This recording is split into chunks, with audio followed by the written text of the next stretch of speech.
Hi ಎಲ್ರಿಗೂ ನಮಸ್ಕಾರ. ಇದು ಮಂಡೇ ಮಿನಿ ವ್ಲಾಗ್ ಆಗಿದೆ. ಮಂಡೇ ರೂಟೀನ್ ಹೇಗಿರುತ್ತೆ ಅಂತ ಹೇಳಿ ನಾನು ಇವತ್ತು ಶೇರ್ ಮಾಡ್ಕೊತಾ ಇದ್ದೀನಿ. ಸಂಡೇ ನಾವು ಮಾಲ್ಗೆ ಸಂಚಿತ್ನ ಕರ್ಕೊಂಡು ಹೋಗಿದ್ವಿ. ಸ್ವಲ್ಪ ಹೊತ್ತು ಅವನು ಆಟ ಆಡ್ದ. ಅದಾದ ನಂತರ ನಾವು ಬಂದ್ವಿ. ಮಂಡೇ ಮಾರ್ನಿಂಗ್ ಎದ್ದ ತಕ್ಷಣ ಫ್ರೆಶ್ ಅಪ್ ಆಗಿ ರೂಮಿಂದ ಬರಬೇಕಾದ್ರೆ ನಿನ್ನೆ ಏನು ರಾತ್ರಿ ನೀರಿಟ್ಟಿದೆ ಅದನ್ನ ವಾಪಸ್ ತಗೊಂಡ್ಬಂದು ಚೆಲ್ಬಿಟ್ಟು ಬೇರೆ ಹೊಸ ನೀರನ್ನ ಹಿಡಿದು ಅದನ್ನ ಬಿಸಿ ಮಾಡಿ ನೀರು ಕುಡಿತೀನಿ. ರಾತ್ರಿ ಮಲಗಬೇಕಾದ್ರೆ ಕಾಯಿಸಿ ಇಟ್ಟಿರ್ತೀನಿ. ಚೆನ್ನಾಗಿರುತ್ತೆ, ಕುಡಿಬೋದು. ಆದ್ರೂ ತಣ್ಣಗಾಗಿರುತ್ತಲ್ಲ, ಮತ್ತೆ ಬಿಸಿ ಮಾಡೋದೇನು, ಫ್ರೆಶ್ ಆಗಿರೋ ನೀರನ್ನ ಇಟ್ಕೊಂಡು ಬಿಸಿ ಮಾಡೋಣ ಅಂತ ಹೇಳಿ ಆ ಥರ ಮಾಡ್ತೀನಿ. ನೀರನ್ನ ಕಾಯೋದಕ್ಕೆ ಅಂತ ಇಟ್ಟು ಅದು ಕಾಯೋ ವರ್ಷದಲ್ಲಿ ರಾತ್ರಿ ತೊಳೆದಿದ್ದ ಪಾತ್ರೆ ಎಲ್ಲಾನು ನೀಟಾಗಿ ಒರೆಸಿ ಇಟ್ಕೊತಾ ಇದ್ದೀನಿ. ಹಾಗೆ ಊರಿಂದ ಬರಬೇಕಾದ್ರೆ ಅಮ್ಮ ಹಪ್ಪಳ ಮತ್ತು ಸಂಡಿಗೆ ಎರಡನ್ನೂ ಕೊಟ್ಟು ಕಳಗಿಸಿದ್ರು. ಅದನ್ನು ಒಂದು ಡಬ್ಬಿನಲ್ಲಿ ಹಾಕಿಡೋಣ ಅಂತ ಹೇಳಿ ಇಡ್ತಾ ಇದ್ದೀನಿ.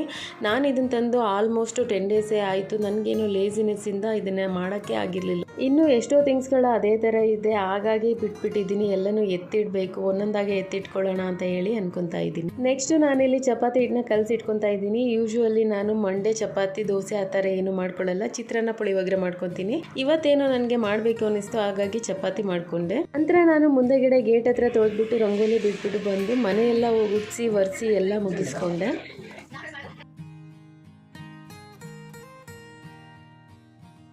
ಮಂಡೇ ಅಷ್ಟೇ ನಾನು ಗೇಟ್ ಹತ್ರ ತೊಳೆದು ರಂಗೋಲಿ ಹಾಕೋದು. ಇನ್ನು ಉಳಿದಿದ್ದ ದಿನ ಎಲ್ಲ ನಮ್ಮ ಓನರ್ ಅವರೇ ಮಾಡ್ಕೊತಾರೆ. ಮನೆಯೆಲ್ಲ ಒರೆಸಿದಾಯ್ತು. ಅದಾದ ನಂತರ ನಾನು ಸ್ನಾನ ಮಾಡ್ಕೊಂಡು ಬಂದೆ. ಇನ್ನು ಸಂಚಿತ್ ಒಬ್ಬ ಇದ್ದ, ಅವನನ್ನು ಕೂಡ ಸ್ನಾನ ಮಾಡಿಸ್ಕೊಂಡು ಕರ್ಕೊಂಡು ಬಂದೆ. ಸಂಚಿತ್ನ ಸ್ನಾನ ಮಾಡಿಸೋದು ಹೆಂಗೋ ಮಾಡಿಸ್ಬಿಡ್ಬೋದು. ಅವನಿಗೆ ಕ್ರೀಮ್ ಹಾಕೋದಿದೆಯಲ್ಲ, ಎಷ್ಟು ಕಷ್ಟ ಅಂತಂತ ಹೇಳಿದ್ರೆ ಒಂದ್ ಕಡೆ ಅಂತ ನಿಲ್ಲೋದಿಲ್ಲ. ಅವನನ್ನ ಹಿಡ್ದು ಸಾಕಾಗುತ್ತೆ. ಮೊದಲೆಲ್ಲ ಸ್ನಾನ ಮಾಡೋದಕ್ಕೂ ಅವನಿಗೆ ಕಷ್ಟ ಆಯಿತು. ಈಗ ಪರವಾಗಿಲ್ಲ, ಸ್ವಲ್ಪ ಅಡ್ಜಸ್ಟ್ ಆಗ್ತಾ ಇದ್ದಾನೆ. ಬೆಳಗ್ಗೆ ಎದ್ದು ಚಪಾತಿ ಹಿಟ್ಟು ಕಲಸಿ ಮುಂದೆಗಡೆ ಎಲ್ಲ ತೊಳೆದು ಮನೆಯೆಲ್ಲ ಒರೆಸೋವಷ್ಟು ಎಷ್ಟು ಟೈಮ್ ಆಯಿತು. ಸಂಚಿತ್ನ ರೆಡಿ ಮಾಡೋ ಅಷ್ಟರಲ್ಲಿ ಅಷ್ಟೇ ಟೈಮ್ ಹಿಡಿತು ನನಗೆ. ಸಂಚಿತ್ನ ರೆಡಿ ಮಾಡಾದ ನಂತರ ಟಿವಿ ಹಾಕಿ ಕೂರಿಸ್ಬಿಟ್ಟು ನಾನು ರಂಗೋಲಿ ಬಿಟ್ಟು ಪೂಜೆ ಮಾಡೋಣ ಅಂತ ಹೇಳಿ ಬಂದೆ.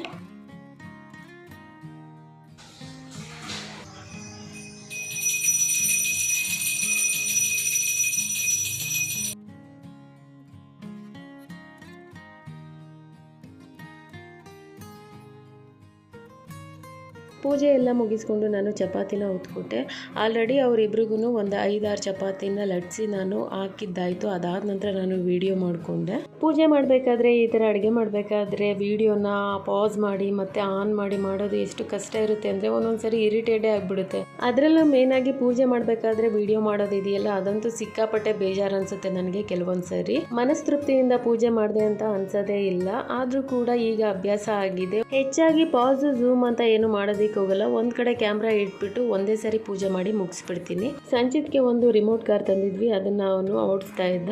ಈವ್ನಿಂಗ್ ಮನೆ ಹತ್ರನೇ ತುಂಬಾ ಕಡಿಮೆ ರೇಟಲ್ಲಿ ಸೊಪ್ಪಿನವ್ರು ಬಂದಿದ್ರು. ಒಂದು 3 ಕಟ್ಟು ಸೊಪ್ಪು ತಗೊಂಡಿದ್ದೆ. ಅದರಿಂದ ಸೊಪ್ಪು ಉಪ್ಸಾರು ಮಾಡಿದ್ದೆ. ಇದಾಗಿತ್ತು ಇವತ್ತು